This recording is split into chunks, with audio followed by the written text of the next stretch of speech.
주일 말씀 잘 적용하고 계십니까? 말씀. 주님으로 인해서 만족한 삶. 좀 기쁘게 사십니까?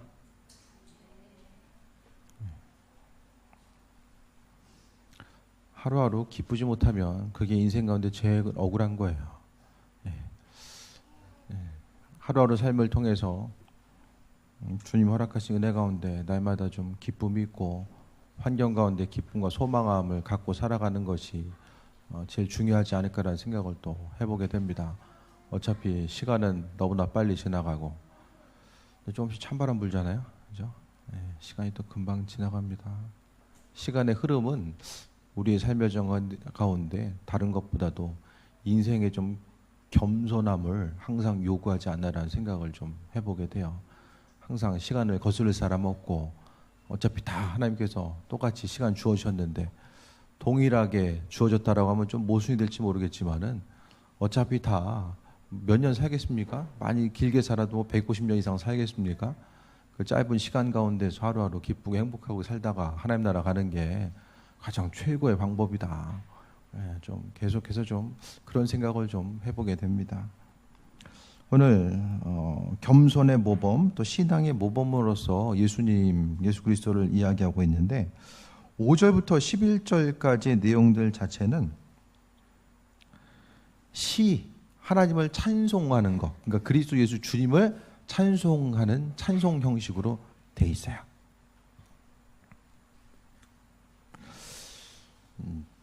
중간중간에 이렇게 좀 그러니까 이제 그 신학적인 것도 마찬가지인 것 같아요. 신학은 뼈대요, 뼈대. 신학적인 것은 뼈대이고 나머지 이제 살과 근육을 이루는 것이 우리 이제 그 신앙 현장에서 말씀을 해석하고 적용하는 것이 아닌가라는 생각을 해보게 되거든요. 그러니까 중간중간 어떤 형식적인 것들 그런 부분들도 좀 알아두면은 우리가 말씀을 좀 보고 하는 데 있어서 훨씬 더 성경을 해석하고 또 하나님 은혜를 경험하는 데 있어서 더욱더 도움이 되지 않을까 생각해 보게 됩니다. 5절 보면 너희 안에 이 마음을 품으라 고 그리스도 예수의 마음이니 라고 말씀합니다. 세상을 살아감에 있어서 신앙생활은 예수님의 마음을 품어야지만이 믿음 생활을 또 온전히 할 수 있는 것을 이야기하는데 오늘 사도 바울은 빌립보서를 통해서 너희 안에 그리스도 예수님의 주님의 마음을 품을 것에 대해서 말씀합니다.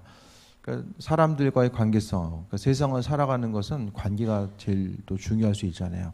그 중요한 그 관계성 가운데서 우리가 날마다 실족하지 아니하고 살아갈 수 있는 것은 예수님의 마음을 품고 살아가야 됨을 이야기합니다. 그러니까 예수님의 마음을 품을 수 있는 것이 힘들죠.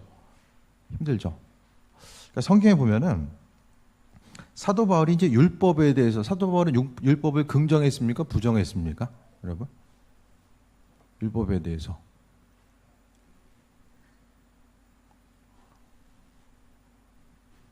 부정했어요? 긍정했어요?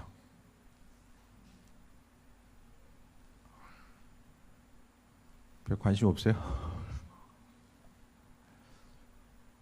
긍정도 하고 부정도 했어요. 그러니까 바울 사도가 율법을 어떻게 이해했느냐가 상당히 뜨거운 이제 해석해야 되는 신학적인 입장에서 정말 뜨거운 화두인데 말씀에 대해서 뭐 나중에 또 전해드리겠지만은 우리가 이제 율법의 조항들 자체가 왜 중요하냐면은 율법을 믿어야지만이 구원에 이룰 수 있다는 거. 구원의 그 개념을 생각했을 때 율법은 뒤로 가는 거예요. 믿음이 우선이야. 그런데 믿음을 이루어 나감에 있어서 율법은 또 반드시 필요하게 됩니다.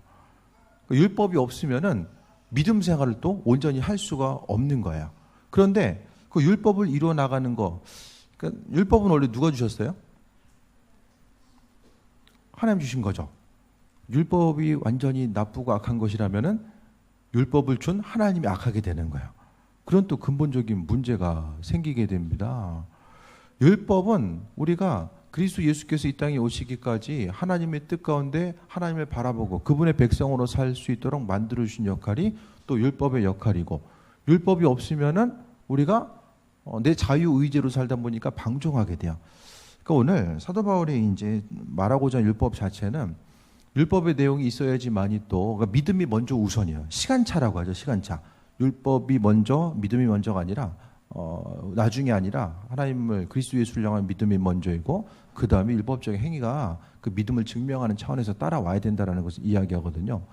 그런데 문제는 율법은 좋은 것인데 사람이 율법 때문에 또 어려움을 경험해요. 왜냐하면 율법은 다 지켜야 돼요. 근데 사람이 다 지킬 수가 없어요. 그러니까 사람이 율법을 통해서는 구원에 이룰 수가 없는 거죠. 그러니까 율법은 주님의 사역, 그리스도 예수를 돕는 사역, 쉽게 이야기하면. 그러니까 성경에서 말하는 여러 가지 계명들, 구약의 계명보다 신약에서의 계명들이 훨씬 더 많다고 제가 말씀드렸잖아요. 여러 가지 계명들을 생각했을 때 뭐 쉽게 이야기하면 내 이웃을 내 몸과 같이 사랑해라 뭐 그런 것부터 시작해서 여러 가지 계명들을 지키고 나아감에 있어서 온전한 믿음을 통해서 예수님께서 내 안에 들어오고 오늘 본문에 나와 있는 것처럼 예수님의 마음을 품고 그분이 내 안에 있어줘야지만이 나머지 계명들, 율법의 계명들이 의미가 있고 그 말씀대로 살아갈 수 있는 거예요. 믿음은 선한 것이고 율법은 악한 것이다. 그게 아니라 율법은 율법 나름대로의 기능이 있고 또 믿음은 믿음 나름대로. 그러니까 믿음이라는 것은 그리스도 예수 복음 자체를 이야기하게 됩니다.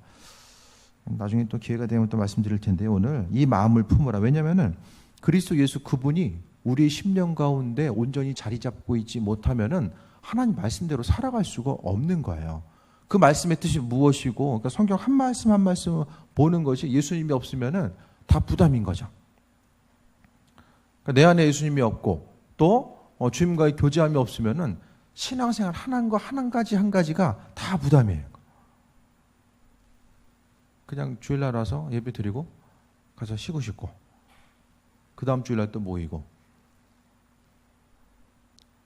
그게 하지만은 또 스스로 자원하는 마음을 가지고 주님 보시기에 합한 자로서의 삶을 살고자 하는 그 중심은 예수님이 내 안에 계셨을 때 그분으로부터 모든 것이 나온다라는 거예요. 사람의 자아와 이 본성 자체는 그리스도 예수 주님께서 내 안에 계시지 않으면은 그 모든 일들을 다 아무것도 행할 수 없는 것을 이야기합니다. 스스로 어떤 것을 행한다라고 할지라도 내 인간적인 열심과 내 자아, 내 노력에 의해서 행하는 것들은 또 주님께서 또 바라지 않을 때가 또 많이 있다는 것을 생각해 보게 됩니다. 그래서 가장 중요한 것은 예수님의 마음을 품고 그분께서 항상 우리 심령 안에 거하고 계심을 고백하는 거죠. 그러니까 예수님은 주님께서 내 주인 되심에 대해서 입술로서 고백했을 때에 그 이후에 내 안에 계셔서 그분의 일들을 이루어 가시는 것을 이야기합니다. 그러니까 먼저 우리가 신앙적으로 어떤 행동을 하고 움직이고 행하는 모든 것들 이전에 예수님의 자리, 내 안에 계신 그분의 자리에 대해서 항상 점검해 봐야 됩니다. 사람이 무슨 생각을 가지고 있냐에 따라서 내면에 가지고 있는 것들이 다 표출이 되잖아요. 생각하고 있는 것만 보입니다. 생각하고 있는 것만 보여요. 전에 안 보였던 것들이 생각을 하기 시작하면서부터 딱 보이기 시작합니다.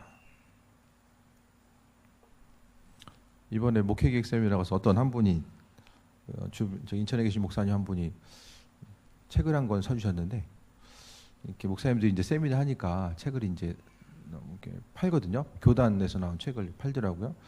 많은 책들이 있는데 한 권이 유난히 반짝반짝거리는 거예요. 그래서 잘 모르는 분이라서 웬만하면 좀 그냥 됐다고 계속 사용하다가 그래서 이제 선배 목사님이시니까 사준다고 그래가지고 그냥 옆에 껴있다 그냥 한 권을 제가 딱 골랐는데 그 신약 성경에 관한 책, 신약 부분에 관한 책이 빨간색으로 되어 있는데 반짝반짝 빛이 나더라고요. 그래서 그것만 보이는 거예요, 책이. 그래서 그냥 한 권을 딱 이제 보니까 이제 지금 꼭 필요한 책이더라고요. 그래서 평상시 같으면 공부하기 전에는 학문적인 책은 잘 안 보이죠. 좀 실용적인 책들, 목회에 좀 도움이 될 수 있는 실제적으로 좀 실용적인 책들이 이제 많이 보였을 텐데 관심이 있는 게 또 보이더라고요. 마찬가지로 이제 여러분도 관심이 있는 것들이 보여요. 내 안에 주님의 자리가 커지면 주님과 관련된 것들이 계속 보이고 들려지기 시작하고 내 머릿속에 주님 외에 다른 것이 있으면 항상 또 그것만 보입니다. 그것만 보인다라는 것은 그것으로 인해서 근심 걱정할 확률이 더욱더 커진다라는 그 부분도 아울러 또 말씀드립니다. 그래서 6절부터 11절까지는 두 파트의 하나님 그리스도 예수를 높이고 찬양하는 찬양으로 돼 있어요. 우리 6절 마지막 부분을 같이 볼게요. 6절에 보면은 여기지 아니하시고, 그 다음에 7절은 같이 되셨고, 8절은 죽으심이라. 이렇게 끝에 끝나죠. 그래서 6, 7, 8절이 이제 두 개의 단락으로 이제 볼 수 있어요. 그래서 다시 한번 말씀드릴게요. 6절, 7절, 8절. 여기지 아니하시고, 같이 되셨고, 죽으심이라. 이렇게 하나 끝나고, 9절부터는 이름을 주사 꿇게 하시고 하셨느니라. 연결이 좀 되세요?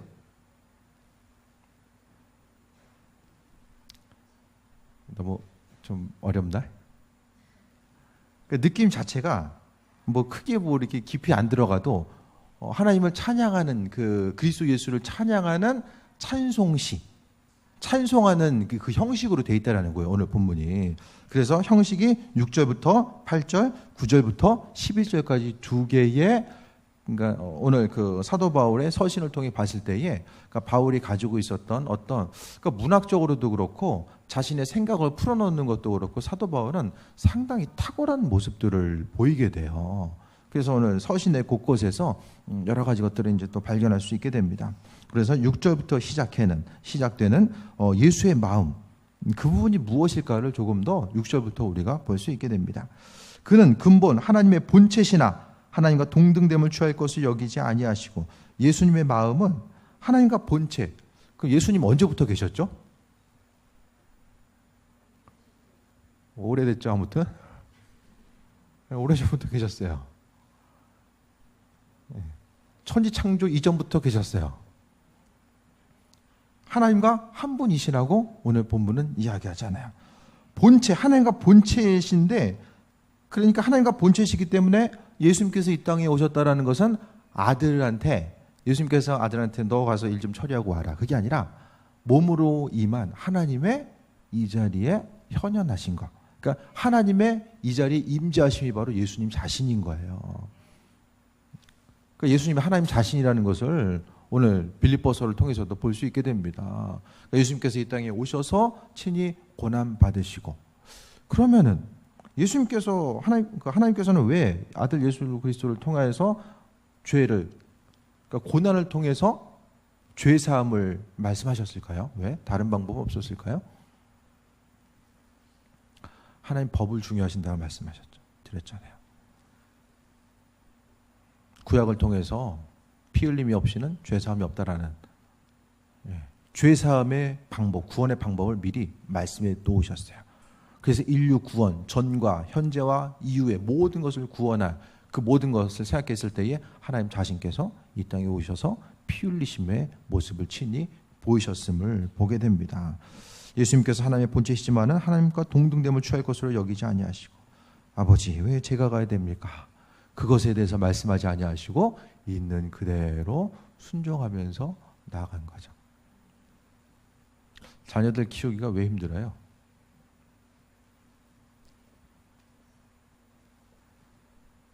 쉽게 이야기하면 말 안 들어서 힘들잖아요.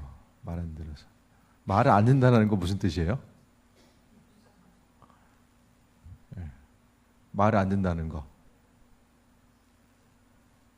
하영이 어디 갔어요?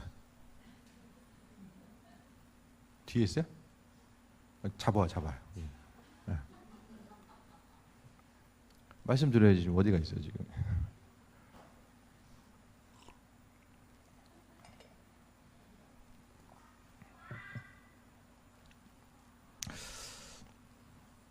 말을 안 듣는다라는 것은 이해시키고 설득을 계속 해야 되잖아요. 어렸을 때는 한마디 하면은 애들이 그냥 뭐 하레나 부대에서 움직이는데 점점 크면 클수록 왜 이것을 해야 되고 하지 말아야 되는지에 대해서 이제 설득을 이제 해줘야 됩니다. 근데 하나님과 그리스도 예수와의 관계는 그것이 설득이 필요 없는 관계였던 거예요. 그러니까 하나님과 예수님 자신은 그러니까 하나님의 생각이 예수님의 생각이고 예수님의 생각이 하나님의 생각이기 때문에 이렇게 해라 저렇게 해라를 설득할 필요가 없었다라는 거예요. 그래서 하나님께서 예수님을 이 땅에 보내시고 예수님께서 이 땅에 그러니까 우리를 다른 곳으로 파송하셨다라는 것을 말씀하고 있잖아요. 그러니까 이심전심이라고 두 분의 마음과 생각이 똑같아요. 본체이시기 때문에. 그렇기 때문에 우리가 주님의 일을 감당하기 위해서는 어떻게 해야 되냐? 주님의 마음을 우리가 품고 있고, 정말 온전한 영성이라는 것은 내 마음이 주님의 마음이고 주님의 마음이 내 마음이 되어서 하루하루 살아가는 것, 그것이 바로 온전한 신앙인의 모습입니다. 그러니까 예수님 자신이 하나님과 본래 한 분. 우리도 세상을 통해서 아버지께서 그리스도 예수께서 우리를 어떻게 여기셨어요? 자녀라고 말씀하셨고 친구라고 말씀하셨고, 하나님과 아들 예수 그리스도 주님 그분과의 사이처럼 예수님도 우리를 그렇게 여기셨다라는 것에 대해서 말씀하고 있어요. 그러니까 우리가 주의 일을 감당함은 하나님의 마음, 예수님 안에 있는 하나님의 마음이 느껴졌을 때에 우리가 온전히 그분 원하시는 믿음으로 나아갈 수 있음을 이야기합니다. 7절에 오히려 자기를 비워 종의 형체를 가지사 사람들과 같이 되셨고, 동등됨을 취할 것을 여기지 않는 것뿐만 아니라 한 단계 더 나아가서 종의 형체를 가지사 사람들과 같이 되었다라고 말씀합니다. 종이라는 것은 겸손의 모범이고 낮은 자로서 임하는 것. 그러니까 예수님께서는 이 땅을 살아가는 우리들의 모습 자체가 낮아지는 것이 그냥 할 수 없기 때문에 낮아짐을 이야기하는 것이 아니라 자원하는 마음을 가지고 낮은 곳에 임하는 그 부분에 대해서 말씀하고 있는 거예요. 그래서 자기를 낮추시고 행하신 것은 죽기까지 복종하셨음. 그러니까 7절에 나와 있는 것은 사람들과 같이 되셨다라는 것은, 어떤 이단들은 예수님은 십자가 사건에서 신적인 요소가 있었기 때문에 고통은 없었다라고 이야기하는 사람들이 있거든요. 근데 십자가에 고통이 없었으면은 뭐죠? 이게 사기죠. 상당히 중요합니다. 십자가의 고난 때문에, 피 흘림이라고 하는 그 고난 때문에 우리가 죄사함을 입었다라고 하는 것은 구약과 신약을 관통하는 하나님의 구원의 방법이에요. 그러니까 그 고난을 통해서 우리가 구원받았음을 이야기하고 있습니다. 분명히 사람들과 같이 되셨다라는 것은 예수님은 낮아짐의 모습이 무엇이고 또 육신의 몸을 입기 때문에 또 어려움과 그 고난의 모습이 무엇인지를 분명히 알고 계셨다는 거예요. 그래서 8절에 사람의 모양으로 나타나사 자기를 낮추시고 죽기까지 복종하셨다라고 말씀합니다. 세상을 살아감에 있어서 신앙의 모습 가운데 그 복종하는 것 자체가 힘들기 때문에 사람들이 교회 다니기가 힘든 거예요. 순종과 복종을 이야기하는 데가 교회밖에 없죠. 성경은 아내들아 남편에게 복종하라고 이야기하고, 참 이게 믿지 않는 사람들 보면 얼마나 뜬금없는 얘기예요. 그렇죠? 시대적으로 얼마나 맞지 않는 상황이에요. 성경에 나와 있으니까 우리는 그렇게 언급하고 나아가는 것이고, 그 본래 뜻이 무엇인지, 남편들에게는 그리스도 예수께서 교회를 사랑하신 것 같이 사랑하라고 말씀하셨기 때문에 전체적인 이 틀 가운데 구조를 보게 되면 이해가 되지만은 그게 아니면 좀 힘들죠. 그러니까 점점 더 이 탈권위주의적인 사회, 또 개인주의적인 사회를 살다 보니까 이 말씀의 본래적인 뜻대로 받아들인 것이 정말 힘든 거예요. 그래서 지금의 시대는, 오늘 예수님께서는 하나님의 마음을 깨달아 알고 또 그분의 이끄심 가운데 있으면서 복종하셨는데 어떻게 죽기까지 복종하셨어요. 그 죽기까지 복종하셨기 때문에 예수님께서는 십자가에 달려 고난당하셨음을 이야기합니다. 믿음 생활 자체는 정말 하나님 말씀대로 복종하고 움직이는 것 자체를 이야기하는데, 이 복종이라는 것은 누가 시켜가지고 복종하기보다는 스스로 내가 주님의 마음, 그러니까 예수님은 하나님의 마음이 무엇인지를 헤아리셨기 때문에 죽기까지, 그 일이 얼마나 중요한 일이고 하나님께서 맡겨주신 사명이 얼마나 큰 것인지를 깨달아 알기 때문에, 아버지의 마음을 알았기 때문에 예수님께서는 죽기까지 복종하셨음을 이야기합니다. 신앙생활도 마찬가지입니다. 누가 시켜서 움직이다면은 할 수가 없어요.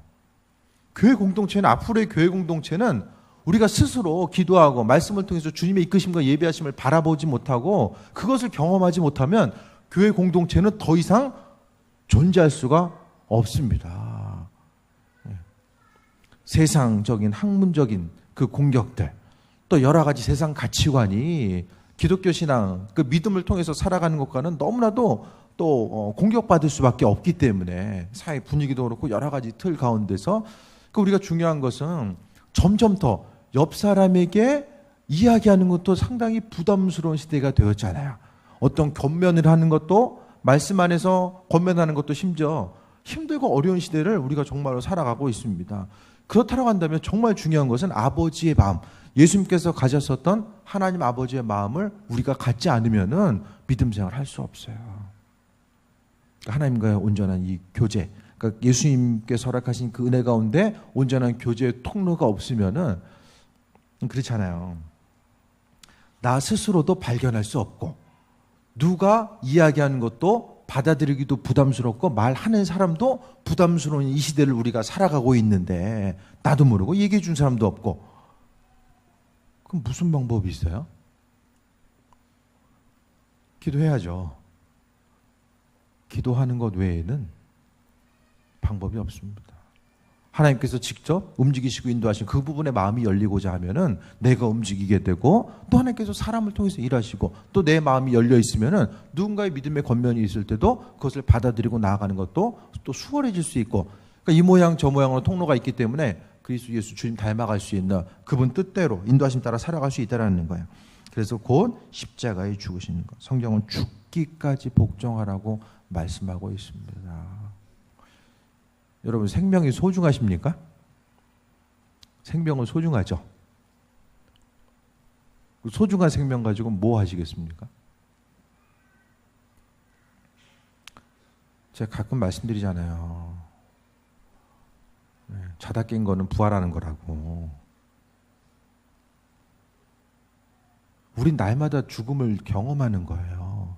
어떻게 생각하면은. 그런 생각 안 하십니까?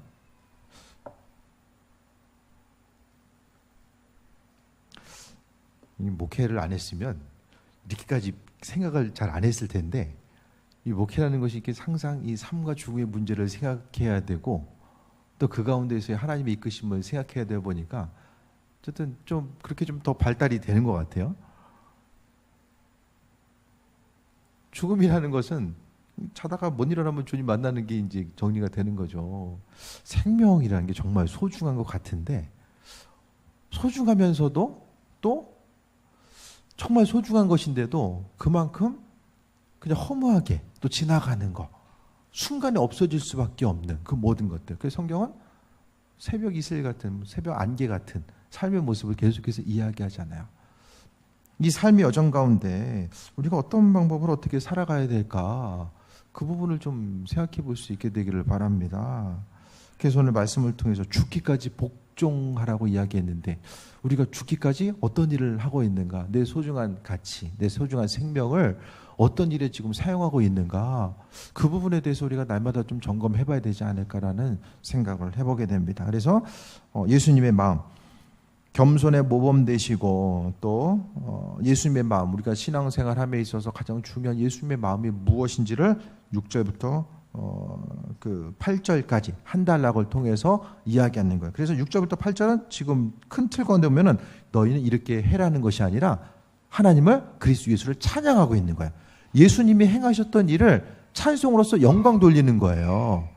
그래서 오늘 본문의 내용은 시편처럼, 시편에 나와 있는 다윗의 찬송과 같이 하나님을, 그러니까 예수님을 높여드리는 그 모습, 이 형태를 지금 가지고 있습니다. 또 보겠습니다. 9절부터 보면, 이러므로 하나님이 그를 지극히 높여 모든 이름 위에 뛰어난 이름을 주사라고 합니다. 죽기까지 충성하시는 모습을 통해서 하나님께서는 아들 예수 그리스도, 그분을 높여주시고 뛰어난 이름을 주시고, 이 세상 그 어떤 이름보다 가치 있는 이름이 예수 그리스도, 주님의 이름이잖아요. 10절 봅니다. 하늘에 있는 자들과 땅에 있는 자들과 땅 아래에 있는 자들로 모든 무릎을 예수의 이름에 꿇게 하시고. 지금 뭐가, 어떤 게 강조되고 있어요? 이름이 강조되고 있죠. 예수님의 이름이 강조되고 있어요. 그 이름을 예수님께서 높여주시고 함께 하시고 은혜로 베푸시고 인도해 주셨음을 이야기하고 있습니다. 뛰어난 이름을 주셔서 10절 다시 한번 보면 모든 자들로 하여금 무릎을 예수의 이름에 꿇게 하시고 라고 합니다. 무릎을 꿇었다라는 것은 권위와 권세, 능력이 있음을 이야기하는 거죠. 그래서 우리가 기도했을 때에 다른 것으로 기도하지 아니하고 예수님의 이름을 통해서 기도하는 거죠. 예수님께서 행하셨던 것이 뭐냐면은 겸손함을 통해서 하나님과 본체시지만은 낮아짐을 선택하셨고 또 죽기까지 복종하심으로써 또 죽기까지 충성하심으로써 십자가에 죽으신 것. 하나님 마음이 무엇인지 알고 아는 것으로 그치는 것이 아니라 실제적으로 움직이고 행하면서 하나님 뜻대로 온전한 삶을 살고자 했을 때에 하나님께서 그 이름을 지극히 높은 이름으로 이끄시고 인도셨어요. 그럼 세상에서의 가치 있는 삶이 뭘까를 우리가 오늘 예수님을 찬양하는 이 찬양의 모습을 통해서 좀 발견할 수 있게 됩니다. 아버지의 마음이 무엇일까? 그것에 대해서 항상 관심을 두는 거예요. 하루하루의 삶의 여정 가운데 평생의 삶을 통해서 아버지의 마음이 무엇일까에 대해서 돌아보게 되고 그 마음 주셨을 때에 하나님께서 주신 이유와 목적이 있겠지라는 그 믿음을 가지고 죽기까지 충성하고 복종하고자 하는 그 모습을 갖는 것입니다. 그러니까 결국 말씀대로 순종하고 사는 것밖에는 남는 게 없어요. 세상에서 여러 가지 일들을 통해서 생각했을 때 남는 게 그거밖에 없어요. 내 이름은 어디 남을 수 있을까 좀 생각을 해봤어요. 내가 죽으면 교회는 몇 년이나 더 앞으로 갈 수 있을까? 그런 생각. 오늘 좀 잠깐 좀 별 생각을 좀 다 했던 것 같아요. 감리교단의 목회자 명부에 내 이름은 그래도 좀 남아 있을 거야. 그럼 감리교단은 몇 년이나 더 갈까? 언제까지? 세상 모든 것이 다 끝이 있잖아요. 주님이 오셔서 끝이 있든 뭐 언제든 다 끝이 있을 텐데. 근데 이름 남는 게 중요한 게 아니라 그 이름이 세상 가운데 얼마나 존귀한 이름인가. 그 이름이 존귀한 이름인가 아닌가는 무엇입니까? 세상 사람들도 어떤 사람을 존귀하게 여겨요? 신앙적인 위인은 그러니까 세상에서의 그 위인전에 나온 사람들은 어떤 사람을 위인으로 뽑습니까?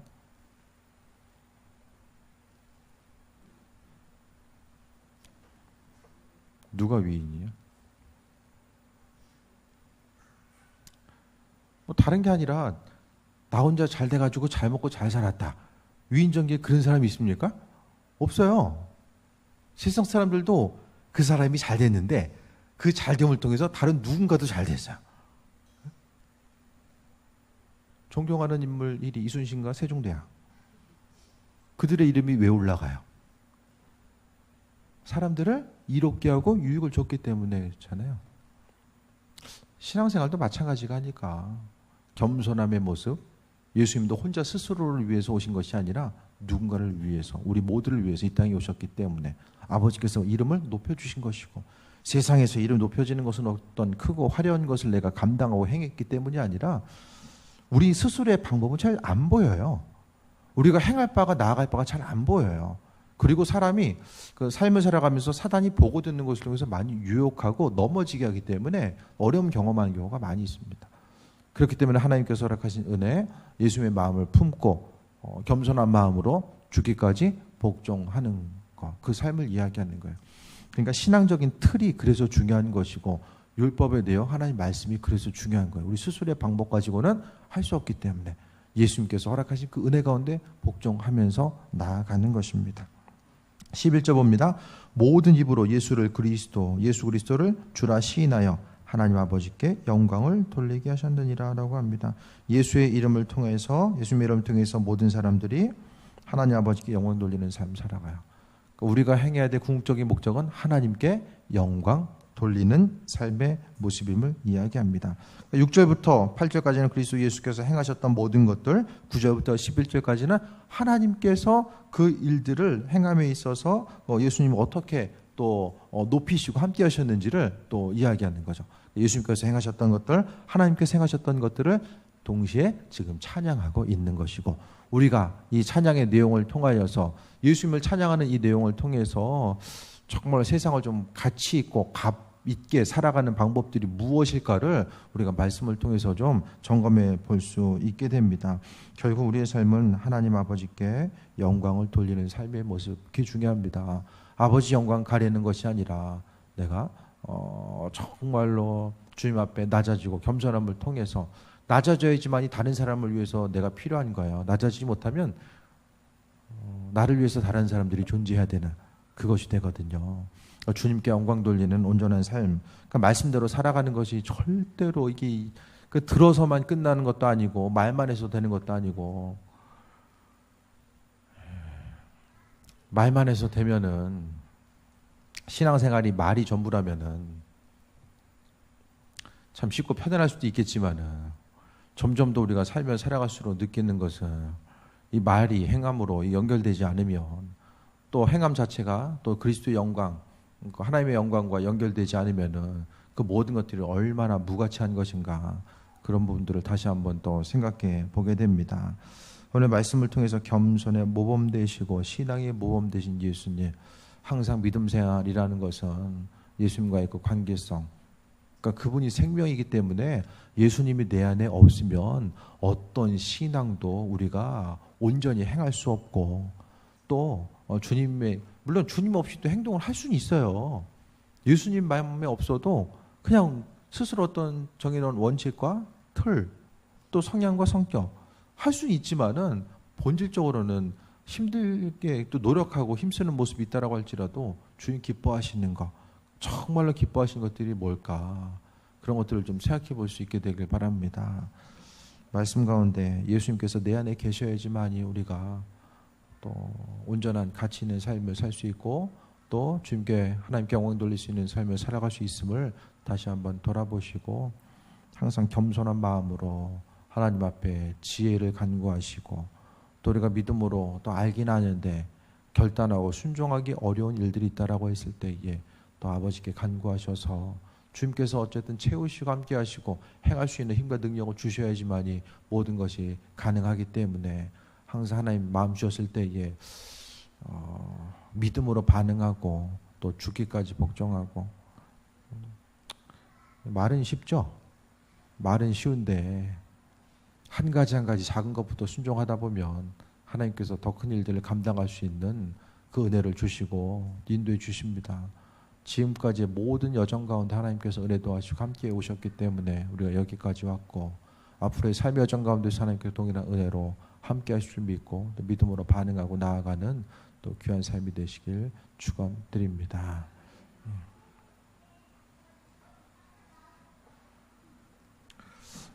찬양 드리고